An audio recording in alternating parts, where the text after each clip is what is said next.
What if the language you speak is quietly shaping how you think? Today's episode isn't comfortable. It's not supposed to be.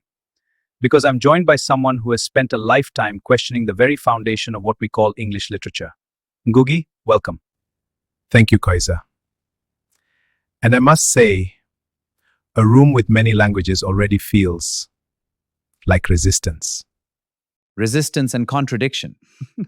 Because let's be honest, English still dominates here. And in my classroom. Let me ask you something simple, but uncomfortable. Am I teaching literature or quietly teaching colonial values? Let me ask you back. When your students admire English, what exactly are they admiring? The stories or the status? The status.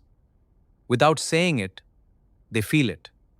English means confidence, authority, intelligence, even beauty sometimes. That's where the problem lives.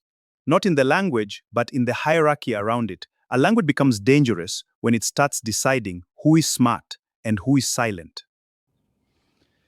And silence, I see that. Students hesitate. They think in Urdu, but wait to translate it into English as if their original thought isn't valid yet. Exactly.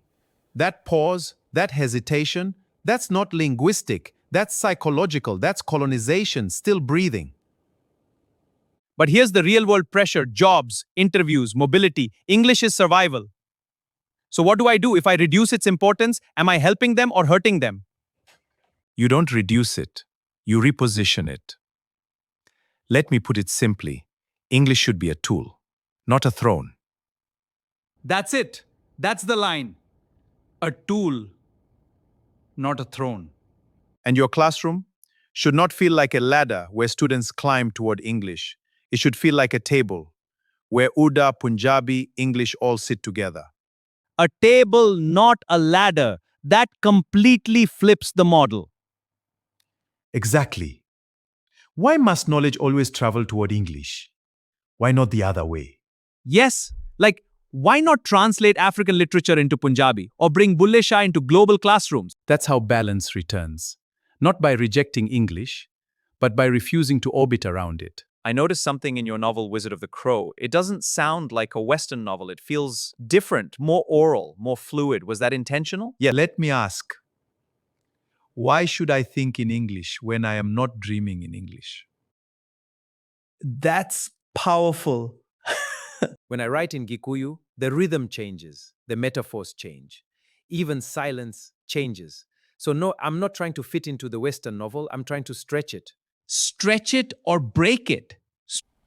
If needed, break it. Because forms are not sacred, they are tools. That's going straight into my lecture tomorrow. Good. Students should feel a little uncomfortable. That's where thinking begins. One last thing. You faced exile, prison, and now we live in a world of reels, algorithms, short attention spans. So tell me honestly, what still keeps you writing? A voice, not the loud one online, the quiet one, being ignored. There's always a child being told their language is wrong, broken, backward. I write for that child. So one day, they don't hesitate before speaking. So they don't translate themselves to be accepted. Exactly. Maybe the real question isn't, should we abolish the English department?